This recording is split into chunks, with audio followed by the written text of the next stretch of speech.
ఏం రాయాలా ఏంది అది విషయం మీద నువ్వు చేసినటువంటి కొంచెం అలా నా వల్ల ఉండడా అది పెట్టినది ఈనాడు బీసీ సంక్షేమ కార్యాలయంలో అన్ని కుల సంఘ నాయకుల సమక్షంలో మనం ఒక చిన్న కార్యక్రమం ఏర్పాటు చేసుకోవడం జరిగింది.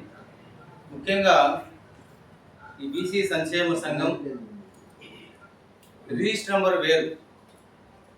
బీసీ సంక్షేమ సంఘానికి రాష్ట్ర అధ్యక్షులు కేశవ శంకర్రావు గారు, వారి ఆధ్వర్యంలో జిల్లా అధ్యక్షులు లింగమూర్తి గారు, లింగమూర్తి గారి ఆధ్వర్యంలో వివిధ కులాలు కుల సంఘ నాయకులు మనం అందరం కలిసి పనిచేస్తున్నాం. ఏదైనా మనం కార్యక్రమం చేసేటప్పుడు ఏ లెటర్ వచ్చినా జిల్లా అధ్యక్షులు కానీ రాష్ట్ర అధ్యక్షులు కానీ వాళ్ళకే లెటర్ కోడ్ చేస్తారు, కానీ కమిటీలో ఉన్న అందరికీ లెటర్ కోడ్ చేయరు. అయితే ఇక్కడ బీసీ భవనం కావాలని చెప్పి 2017 మనం అప్లై చేయడం చేసిన తర్వాత అప్పుడు ఉన్నటువంటి కలెక్టర్లు ఎవరైతే ఉన్నారో వారందరి అధికారుల సహాయ సహకారాలతో మనము ఇక్కడ ఓల్డ్ డ్రీమ్స్లో నడిబొడ్డులో 20 సెంట్ల స్థలాన్ని మనకు కేటాయించుకోగలిగాం. దీని వెనుక మన కృషి ఎంత ఉందో ఈ యొక్క బీసీ సంఘము నంబరు 315/2026 ఈ సంఘములో లేని వాళ్ళు, ఈ సంఘం పిలిచిన రాని వాళ్ళు ఈ సంఘం మీద బుడచలుతున్నారు. అయితే వాళ్ళు నిన్న చేసిన ధర్నాలో హాస్టల్ గురించి చేయడంలో న్యాయబద్ధమే. ఎందుకంటే బీసీ ఆడపిల్లలు ఎవరైనా ఆడపిల్లలే, మన బిడ్డలే. అక్కడ ఉన్న హాస్టల్లో ఉన్నటువంటి ఇబ్బందులకు గురి కాకూడదని చెప్పేసి వాళ్ళు ధర్నా చేసి హాస్టల్ వేరే స్థలం కేటాయించిన ప్రభుత్వం ఒత్తిడి అవసరం వాళ్ళ మీద ఉంది, మన మీద ఉంది. దీన్ని మనం వాళ్ళకి సపోర్ట్ చేయాల్సింది. అయితే బీసీ భవనానికి వాళ్లకు ఎలాంటి సంబంధం లేదు. అయితే మేము వాళ్ళకి కూడా చెప్పేది ఏంటంటే, బీసీ భవనంలో మీరు కూడా కార్యకలాపాలు చేస్తున్నారు, మేము ఏనాడు అభ్యంతరం చెప్పము. మీరు మా సోదరులే వచ్చి కార్యక్రమాలు చేసుకోవచ్చు. దేశం పుట్టి చెట్ల కింద కూర్చొని మీరు రాజకీయం చేసే బదులు ఆనాటి నుంచి ఈ రోజు మీరు బీసీల కోసం ఏమి చేశారంటే ఒక రికార్డు చూపించండి. మీ దగ్గర ఏమైనా ఆధారాలు ఉంటే చూపించండి. మేము ఈ రోజు ఈ స్థలం కేటాయించిన గౌరవనీయ కలెక్టర్ గారి ఆదేశాలు తీసుకొని ఇక్కడ ఉన్నటువంటి ఈ ఓల్డ్ బిల్డింగ్ డిమాలిషన్ చేసి ఈ యొక్క బీసీ కార్యకలాపాలకు షెడ్యూల్ వేసుకోమని చెప్పేసి వాళ్ళు ఆదేశించడం, వాళ్ళ ఆదేశాల ప్రకారం మేము ఇక్కడ చేయడం జరిగింది. అయితే మనకు స్థలం ఇచ్చారే కానీ ఫండ్స్ ప్రభుత్వం కేటాయించలే. ప్రభుత్వానికి మన జిల్లా అధ్యక్షుల ద్వారా అప్లై చేసినప్పుడు మీకు 50 సెంట్లు పైన ఉంటేనే మేము బీసీ సంఘానికి మేము డబ్బు అమౌంట్ కేటాయిస్తాం, 20 సెంట్లు 10 సెంట్లు ఇవ్వమని చెప్పేసి క్లియర్గా మనకు ప్రభుత్వం, ఆంధ్రప్రదేశ్ ప్రభుత్వం మనకు ఇవ్వడం జరిగింది. అంటే ఆంధ్రప్రదేశ్ ప్రభుత్వం మన 10 పైసలు రా.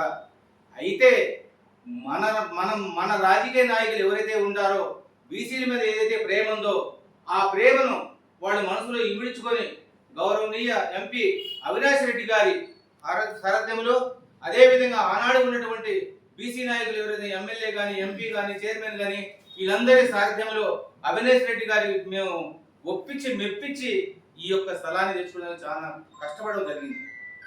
అయితే దీని ఉద్దేశం ఏమంటే, ఇక్కడ బీసీ బిడ్డలు ఎవరు కూడా చదువుకొని పైకి రావాలా, చదువుకున్న తర్వాత వాడు కోచింగ్ లేక, వాడు సరైన మార్గం లేక, ఉద్యోగం పొందలేక రోడ్లు పడుతున్నారు. అలా పడగడని ఉద్దేశంతోనే ఇక్కడ మనం బీసీ భవనం ఏర్పాటు చేసి, బీసీ స్టడీ సర్కిల్ ఏర్పాటు చేసి ఆ పిల్లలు చదువుకునే దానికోసం ఒక లైబ్రరీ కూడా ఏర్పాటు చేయడం జరిగింది. అదేవిధంగా ఈ మధ్య గవర్నమెంట్ లో కూడా మేము regional study circle civils coaching centre కూడా కావాలి, మాకు రాయలసీమ జిల్లా వాళ్ళకి అందరికీ కూడా కావాలని చెప్పేసి మేము విద్యాశాఖ మినిస్టర్ లోకేష్ గారికి, అదేవిధంగా ఇన్ఛార్జి మినిస్టర్ సవితమ్మ గారికి, అదే మన కలెక్టర్ గారికి కూడా రిపోర్ట్ చేయడం జరిగింది. మేము చేసేది ప్రతి విషయం కూడా మన బీసీ సంఘ సోదరులు అభివృద్ధి చెందాలా, విద్యా ఉద్యోగాల్లో ముందుండాలా, వాళ్ళు ఉద్యోగం చదువుకున్న తర్వాత ఉద్యోగ అన్వేషణకు మార్గం కావాలనే ఉద్దేశంతో మనం ఇక్కడ పనిచేస్తున్నాం. ఇక్కడ మన ఈ బీసీ సంఘంలో ఉన్న ఎవరు కూడా ఒక్క రాగి పైసా కూడా ఉపయోగించుకోవడం ఏమి లేదు.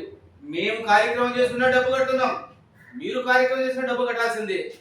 ఇదంతా కార్యక్రమాలంతా కూడా మన ఈ బీసీ సంఘానికి చేరినటువంటి మన జిల్లా కలెక్టర్ గారి ఆధ్వర్యంలోను, అదే విధంగా బీసీ ఈడీ గారి ఆధ్వర్యంలోను, కార్యక్రమాలు జరుగుతాయి.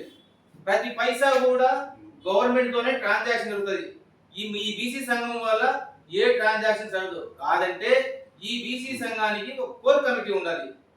మాకు చైర్మన్ వచ్చేసి కలెక్టర్ గారు, వైస్ చైర్మన్ వచ్చేసి ఈడీ గారు, కన్వీనర్ వచ్చేసి జిల్లా బీసీ సంఘం అధ్యక్షులు, ఇంకా కొంతమంది సభ్యులు. మీరు ఏదైనా తప్పు చేస్తే మాకు అధికారులు పిలిచి అడగాల్సిందే కానీ ఇతరులకు మేము బాధ్యత చెప్పాల్సిన అవసరం లేదు. కాబట్టి బీసీ సంఘంలో ఉన్నటువంటి బీసీ సోదరులు ఎవరు కూడా ఈ రోజు మీరు రాష్ట్ర స్థాయి నాయకులు అన్నప్పుడు మీరు రాష్ట్రంలో ఉన్నటువంటి ఒక రాజధానిలో ఏమన్నా ఒక సెంటు స్థానం చేయగలిగిన బీసీలకు లేదు. ఇప్పుడు కూడా మేమేమడుగుతున్నాం, అయ్యా మీరు బీసీ సంఘ రాష్ట్ర నాయకులు అయినప్పుడు మేము చేసిన పని చేశాం, మాకన్నా ఇంకా ఎక్కువ బీసీలకు బీసీ సమాజానికి పనికొడే విధంగా ఇంకా కార్యక్రమాలు చేయండి. అవసరమైతే మా సహాయ సహకారాలు తీసుకోండి. మేము ఏ విధంగా కార్యక్రమం చేస్తే మీకు రిప్రజెంట్ చేస్తున్నామో, మిమ్మల్ని మీకు ఆహ్వానిస్తున్నామో అదే మీరు మమ్మల్ని మీరు పిలిచండి, అందరూ కలుసుకుందాం. మనమే ఒకరికో శత్రువులం కాదు. ఇదే మన ఆస్తి కాదు. ఈ పొద్దు మనం ఉంటాం, రేపు పోతాం. రేపు మన బిడ్డల భవిష్యత్తు కోసం నిర్మించే భవనం బీసీ భవనం. ఆంధ్రప్రదేశ్ లోనే ఇలాంటి భవనం ఎక్కడ లేదు. ఆ విధంగా చెప్పాలంటే మన భారతదేశంలోనే ఇలాంటి భవనం లేదు. నేను ఈ సమయం చెప్తున్నా. ఎందుకంటే జాతీయ మన రాష్ట్ర నాయకులు అనేవాళ్ళు నేషనల్ కాన్ఫరెన్స్ బీసీ సంఘం మీటింగ్ జరిగితే ఎప్పుడన్నా మీరు పోయినారా? పోయింటే ఈ రోజు మనకు ఏదైతే కేంద్ర ప్రభుత్వము మండల కమిషన్ ద్వారా 27% విద్యా ఉద్యోగ రిజర్వేషన్ తెచ్చుకున్నామే, ఆ ఉద్యోగాల్లో బీసీలకు ఎన్ని ఉద్యోగాలు వస్తున్నాయి, ఎంత పర్సెంటేజ్ మిగులుతుంది, ఈ పర్సెంటేజ్ ఏం చేస్తారు అని ఏనాడైనా మీరు నేషనల్ బీసీ కమిషన్ అడిగారా? మీరు రాష్ట్రాలు అయినప్పుడు నేషనల్ కమిషన్ చెప్పాల్సిన బాధ్యత మీకు ఉంది కదా. మరి ఎందుకు మీరు అక్కడ అడగడం లేదు? 25% రిజర్వేషన్ లో 12 నుంచి 15% మాత్రమే ఉద్యోగులు ఇస్తారు. మిగిలిన 10% బ్యాక్లాగ్ కూడా మళ్ళీ ఓసీకే పోతున్నాయి. ఈ రోజు మనం అడుగుతున్నాం కేంద్ర ప్రభుత్వాన్ని, ఎలాంటి కమిషన్ కానీ తీర్మానం కానీ లేకుండా మీరు ఈడబ్ల్యూఎస్ కింద 10% రిజర్వేషన్ తీసుకొని 15% లో 10% రిజర్వేషన్ తీసుకుంటే 60% బీసీలకు ఎంత రిజర్వేషన్ ఇస్తున్నారు? ఏంటి దీని స్థాపితాన్ని ఏనాడైనా మీరు నిలదీశారా? నేషనల్ కాన్ఫరెన్స్ బీసీ మీటింగ్ లో అలా చేయరు. ఇక్కడ మన మీద మనమే దుమ్ము వేసుకుంటే మా మీద నువ్వు దుమ్ము వేస్తే నీ మీద పడినట్టే లెక్క. ఎందుకంటే నువ్వు బీసీ సోదరులే. కాబట్టి అలాంటి కార్యక్రమాలు చేయకుండా మేము చేసిన కాడికి చేసాం.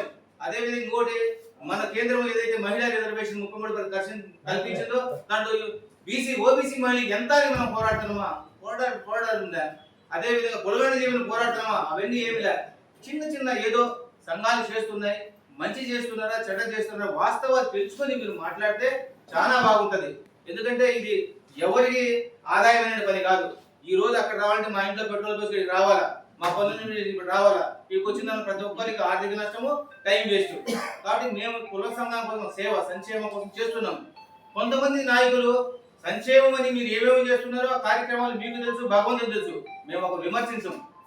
మనం బీసీని కాబట్టి ఈ బీసీ సంఘము ఇది చేసింది కాబట్టి ఈ సంఘానికి ఏదైనా మాకు ఇరుగు ఇబ్బందులు మేము చేస్తే మమ్మల్ని అడగడానికి మా చైర్మన్ కలెక్టర్ గారు ఉన్నారు, మాకు బీసీ ఈడీ గారు ఉన్నారు. అయితే మాకు ఏదైనా పొరపాటు ఉంటే మీరు కలెక్టర్ గారు అడగండి. కానీ వ్యక్తిగత దోషం మీ మీద మాకు ఎలాంటి శత్రువు లేదు, మా మీద మీకు ఎలాంటి శత్రువు పెట్టుకునే అవసరం లేదు, ఒక వ్యక్తిగా చేయలేని అవసరం లేదు. ఎందుకంటే మా సంఘానికి అధ్యక్షుడు లింగమూర్తి గారు ఒక అధ్యక్షుడు అంటే మమ్మల్ని అందరికంటే లెక్క. ఈ రోజు 40 కులాలు మా జిల్లాలో ఉంటే 20-25 కులాలు మేము కలిసే ఉన్నాం. ఈ రోజు మాకు ఎలాంటి భావభేదాలు లేవు. కాబట్టి మేము అందరం కలిసే ఉన్నాం, కలిసి పనిచేస్తున్నాం. ఆ విధంగా మీరు కూడా ఏదైనా మేము చేసి పొరపాటు ఉంటే కలిసి రాండి, చేద్దాం, కూర్చుందాం, మాట్లాడదాం. అంతేగాని ప్రెస్ మీట్లు పెట్టి ఏదో బీసీలు చేస్తున్నారని మనం చేసేది బీసీలు పెట్టి మన బీసీలు దుమ్మిందుకయ్యా. ఈ రోజు మనం కొట్లాడుకుంటే 3వ తీసుకొని పోతారు. ఈ రోజు అలాంటి చాలా జరిగినాయి. ఎందుకు మనం ప్రెస్ మీట్లు పెట్టుకోవాలా? అవసరమైతే మన అందరూ కలిసి మాకు 60% మాకుంది, మా ఓట్లు మీరు అందరూ కలిసి బీసీ రాష్ట్ర నాయకులు కదా, రాష్ట్రంలో అన్ని బీసీ సంఘాలను అవేర్నెస్ తెచ్చి అయ్యా బీసీలు మనం 60% ఉన్నాం, మనమే క్యాండిడేట్ నిలబడదాం, 60% లో 60 ఓట్లు మనమే వేసుకుందాం, 40% ఓటు ఎడ గెలిచాడు మన ఓట్లు మనం వేసుకుని ప్రచారం చేద్దాం రండి, వేసుకుందాం రండి, తిరుగుదాం రండి, పొలిటికల్ అవేర్నెస్ చేద్దాం రండి, ఇస్తే ఎమ్మెల్యేలు ఎంపీలు అవుతాం. మాకు రాజకీయంగా ఎదగాలని లేదు, సంక్షేమం మాత్రమే. మేము రాజకీయంగా ఏ కుర్చీ కావాలని లేదు, మేము ప్రజా సంక్షేమం కోసమే, ప్రజల కోసం ఏమైనా కావాలంటే మేము ముందుంటాం, మమేకమై పనిచేస్తాం. మీరందరూ కూడా సహాయ సహకారాలు అందించి ఇలాంటి ప్రెస్ మీట్లు పెట్టి బీసీలు అన్యాయం ఇంకొక సంఘం అన్యాయం చెప్పుకోవద్దు అవసరం లేదు. ఎందుకు మనం బీసీలు మనం ఇప్పుడిప్పుడే ఎగురుస్తున్నాం. అందులో 2 సంవత్సరాలు కడప జిల్లా లేదు ఒక భవనం కట్టుకున్నాం. ఆర్థికంగా బలపడాడు మన అక్కడ భవనం 100 భవనాలు కట్టుకున్నాం. మనం అడుగుదాం పండి మనం కబ్జాలు ఏం చేసినామే మన మీద ఏదైనా ప్రభుత్వ ఆదేశ ప్రకారం చేసినాం. ఎందుకు కబ్జాలు ఏమున్నాయి? కబ్జాలు చేసేది లింగమూర్తి సొంత ఏమన్నా మనం అందరం కలిస్తే లింగమూర్తి అధ్యక్షుగా ఉంటారు. అధ్యక్షుడు అంటే మనం అన్నట్టు లెక్క. కాబట్టి మీరు అందరూ కూడా కలిసి వీళ్ళు సంఘాలు ఉన్నాయి అందరూ కూర్చొని మాట్లాడుకొని మనం మీరు మీటింగ్లు కూర్చోడానికి మేము మా భవనంలో చేసుకున్నానికి ఎప్పుడు మేము వెల్కమ్ ఆహ్వానిస్తాం. కానీ ఇప్పుడు మానుకోవాలా. ఎందుకంటే ఇప్పుడు మనం కూడా ఒక స్థితిలో ఉన్నాం. వయసు అయిపోయింది. మన పిల్లలు బాగుపడినారు. ఇక మన రాబోయే జనరేషన్ బాగుపడాలంటే మనం ఏదైనా మంచి మార్గం వేయాలి, మంచి పనులు చేయాలా. చేస్తే కానీ మన సంఘం మన జాతి బీసీ జాతి బాగుపడదు. ఇప్పటికే బీసీ జాతిలో లోకలు ఎన్నో ఉన్నాయి. ఎందుకంటే విద్య లేకనో, ఆర్థిక బలం లేకనో, సామాజిక ఎదగలేకనో, కనీసం కూటికి గుడ్డకు నోచుకోవడం ఎంతో మంది బీసీలు ఉంటారు. ఈ రోజు కొన్ని కులాలు అయితే సర్పంచులు వార్డు మెంబర్లుగా ఎదురైన కులాలు కొన్ని ఉన్నాయి. అలాంటి వాళ్ళకి ఎవరు దారి చూపించాలా? మన బీసీలమే, మన సంఘ నాయకులు అనేవాళ్ళు మనమే చూపించాలా. ఆ విధంగా మనం అందరం కృషి చేసి మనలో ఈర్ష్యా దేశ భావాలు పెట్టుకోకుండా మనం అందరం ఒకటే.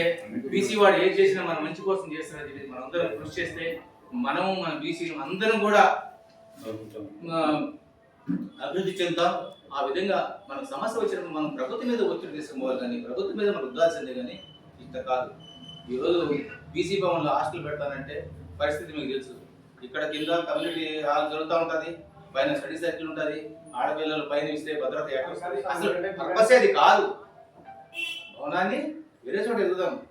ఈ రోజు అడుగుతున్నాం ఇక్కడ లేకపోతే మనం బీసీ హాస్టల్ ఎన్నో ఉన్నాయి, ఖాళీగా ఉన్నాయి, అక్కడ షిఫ్ట్ చేస్తాం. లేకపోతే ప్రభుత్వ స్థలాలు ప్రైవేట్ వ్యక్తులు కల్పించుకునే ప్రభుత్వం ఆ ప్రైవేట్ కల్పించే స్థలాలనే ప్రభుత్వ స్థలాలనే బీసీ హాస్టల్ కట్టమని అడుగుదాం. కాబట్టి ఈ విధంగా మనం అందరం కూడా కలిసికట్టుగా ఉండి ఒకరి మీద ఒకరు ఈర్ష్యా దేశ భావాలు లేకుండా మనం అందరం ఒకరొకరు స్నేహితులు కావాల్సిన వాళ్ళు బీసీ ఆత్మబంధువులు. కాబట్టి మనం అందరం కలిసికట్టుగా ఉండి మనం బాగుండాలి. బీసీ సమస్య ఏదొచ్చినా మన సమస్యగా భావించి మనం అందరం కలిసికట్టుగా పోతే బలం పెరుగుతుంది, బాగుంటుందని చెప్పేసి కూడా తెలియజేసుకుంటూ అగ్రవర్ణ నాయకులు ఎవరికైతే మనం బీసీ యొక్క వీక్నెస్ మనం ఇవ్వకుండా మనమే నాయకులుగా ఎదగాలని చెప్పేసి ప్రతి ఒక్క బీసీ సోదరుని కోరుకుంటూ సెలవు.